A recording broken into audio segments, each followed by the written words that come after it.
It's sometimes said to someone who visits or calls, don't forget who you are. Why is this said when it creates a paradox? Because it can only be said to someone who for the most part has burned their karma and stripped their conditioning and dropped their belief systems. There's an old story, so let's see what it evokes in us as an understanding of why this is said. It's a story about a very great and enlightened king called Tanaka. And Tanaka had all the attributes of a great saint. Now Tanaka had 4 beautiful daughters who he married off to princes of other realms. But amongst the sons-in-law, there was one who was called Laxman, who had heard of the greatness of the king Tanaka and had aspirations to himself become saintly. So he decided to visit his father-in-law, the great king Tanaka, to learn from him.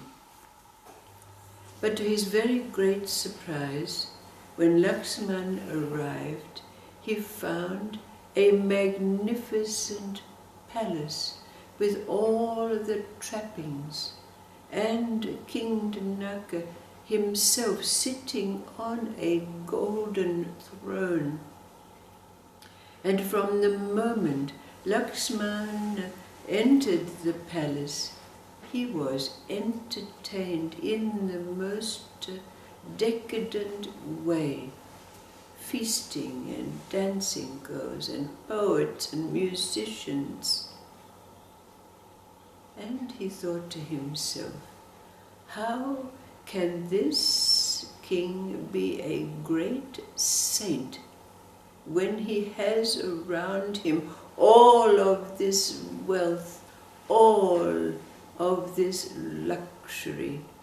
Because of course his expectation was that he would enter a monastery-like establishment where there was quiet and rituals and teachings, but there was none of that in King Tanaka's palace. He was entertained to the nth degree. So he found himself being diverted by all of this, wondering what it was. It caused a great dilemma within him. But of course, King Tanaka, being the enlightened king that he was able to observe in this young man what it was that was happening for him. So one day he said to Laxman, Laxman, would you like to come with me on a tour of my palace? Now Laxman knew the palace very well by this time, and he had no need to go and look at its many facets. But of course he had to concede to the request of the king. So they were about to set off when King Tanaka called one of his servants to bring to them a bowl filled to the very brim with coconut oil. So King Tanaka passed this bowl to Laxman, and he said, as we walk, will you please take care of this bowl of oil, but be very, very careful not to spill one drop. So Laxman took the bowl of oil and holding it carefully, they began their grand tour of the palace. They went out into the gardens where the fragrance of the blooming roses, and jasmines and other kinds of beautiful, beautiful flowers, abundant at that time, assailed his nostrils. And they passed through the garden. They went into the kitchen area where there was a smell of cardamom and cumin and rice. And then they went out into the corridors where a troop of dancing girls came by with their silken gowns waving in their perfumes. But all that Lakshman could do was to intently hold the bowl of oil. He noticed not any of these.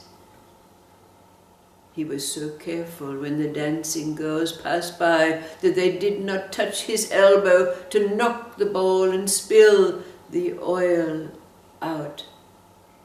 So after the grand tour of this magnificent palace, they came back to where they started from, and King Janaka said to Lakshman, "Lakshman, what was the most wonderful feature of my palace that you've experienced?" And Lakshman said, "I noticed nothing. I was so intent on not spilling a drop of oil from this bowl that I noticed nothing, except to be very careful that no one knocked me so that the oil would spill." And so King Janaka looked at Lakshman and said, "You see, this is my life.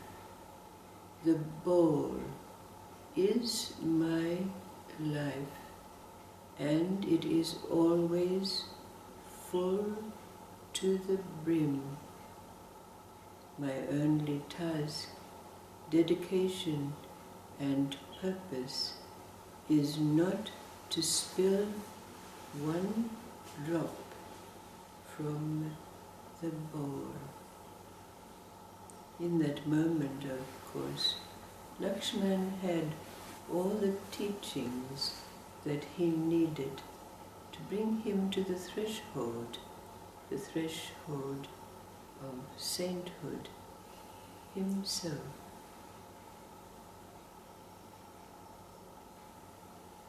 Considering now where we find ourselves in that place where, for the most part, our karma is burned. Traces, perhaps, like the smell of the onion wafting in our nose from time to time. Our conditioning has been stripped away. That conditioning that brings the habits, the ability to go into automatic pilot, etc. And dropped, consciously dropped our beliefs. What's your interpretation of this story? For the king, the bowl is life, and it's always filled to the brim, and he's careful not to spill a drop. How would you interpret this story from your experience?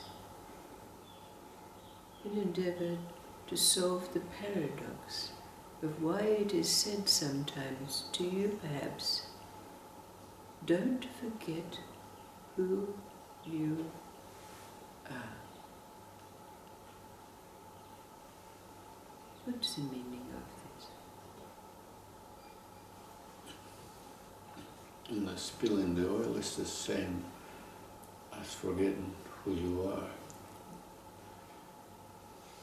because you have to concentrate in who you are, which is the will, and not be carried away by the world, whatever it is that sucks you in.